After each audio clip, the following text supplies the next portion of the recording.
In the name of Allah, the most gracious and the most merciful. In this video, we are going to talk about use of if I were you. इस video में हम if I were you का इस्तेमाल एक sentence के अंदर कैसे होता है उसके बारे में बात करने लगे हैं।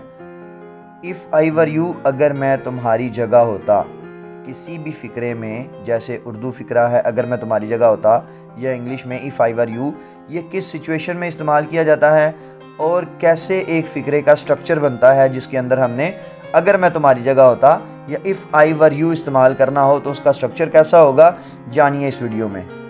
You imagine your self in the position और situation of the other person. It is use to give advice.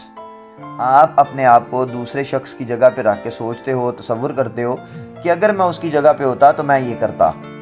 इसका स्ट्रक्चर अब डिस्कस करते हैं कि what is the structure of this sentence in which we use if I were you.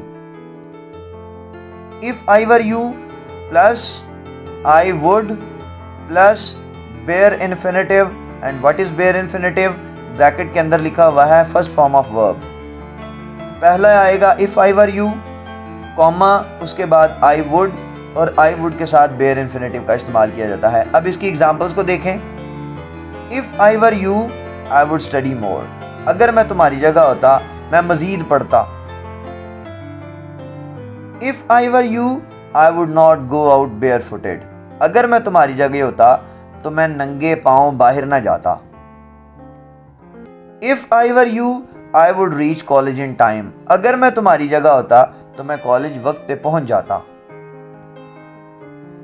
इसको एक और तरह से भी लिखा जाता है I would plus bare infinitive plus if I were you, यानी if I were you ये जो क्लॉज है इसको हम स्टार्ट पे भी लिख सकते हैं और इस क्लॉज को हम दूसरी जगह भी लिख सकते हैं। I would plus bare infinitive, ये वाली क्लॉज हम बाद में भी लिख सकते हैं, पहले भी लिख सकते हैं। तो आइए हम इस तरह से स्ट्रक्चर के साथ एग्जांपल्स को डिस्कस करते हैं। I would go to the dentist if I were you। अगर मैं तुम्हारी जगह होता तो मैं डेंटिस्ट के पास चला जाता। I would not eat much if I were you।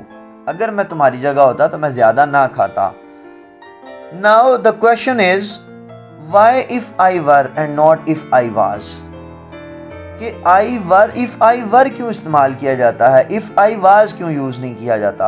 अगर देखा जाए तो I के साथ ये जो फर्स्ट पर्सन है इसके साथ हेल्पिंग वर्ब या वर्ब was यूज़ किया जाता है, वर यूज़ नहीं किया जाता। तो क्वेश्चन यहाँ पे ये है कि हम if I were क्यों इस्तेमाल करते हैं, if I was क्यों इस्तेमाल नहीं करते? तो इसका आंसर है this is the subjunctive mode which is used for hypothetical situations। क्योंकि आप अपने आप को दूसरे शख्स की जगह पे रख के इमेजिन कर रहे होते हो, आप उसकी जगह पे होते नहीं हो एक्चुअली। सो इस वजह से ये हाइपोथेटिकल सिचुएशन होती है। तो हाइपोथेटिकल सिचुएशन के लिए, फ़र्जी सूरत हाल के लिए आप सब्जंक्टिव मूड यूज़ करते हैं, और जब वर्ब सब्जंक्टिव मूड में होता है तो हम आई वर यूज़ करते हैं। It is a condition which is contrary to fact. ये फैक्ट नहीं होता, ये कॉन्ट्ररी होती है, ये उसके तजाद होती है, उसके उल्ट सिचुएशन होती है। यानी ये हाइपोथेटिकल है, ये फ़र्जी है, ये असल नहीं है। The fact is I am not you. हकीकत ये है मैं हूँ, आप नहीं हो। यानी हकीकत में तो मैं आपकी जगह पे नहीं हूँ, लेकिन मैं अपने आप को आपकी जगह पे रख के सोच रहा हूँ, इस वजह से फ़र्ज़ कर रहा हूँ। तो हाइपोथेटिकल सिचुएशन है। तो हाइपोथेटिकल सिचुएशन की वजह से इफ़ आई वर यूज़ किया जाता है, इफ़ आई वाज यूज़ नहीं किया जाता।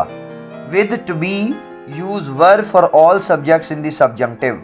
सब्जंक्टिव मूड के अंदर, यानी जिसमें हाइपोथेटिकल सिचुएशन हो, उसके अंदर टू बी वाला जो वर्ब होता है, यानी इज़, एम, आर, वाज, वर, यहाँ पे वर यूज़ किया जाता है for all subjects in the subjunctive mode. अगर आपको हमारा ये वीडियो पसंद आया है तो हमारी वीडियो को लाइक करें, इस चैनल को सब्सक्राइब करें और साथ बेल आइकॉन को प्रेस कर दें ताकि हमारी हर वीडियो की नोटिफिकेशन आपको मिलती रहे।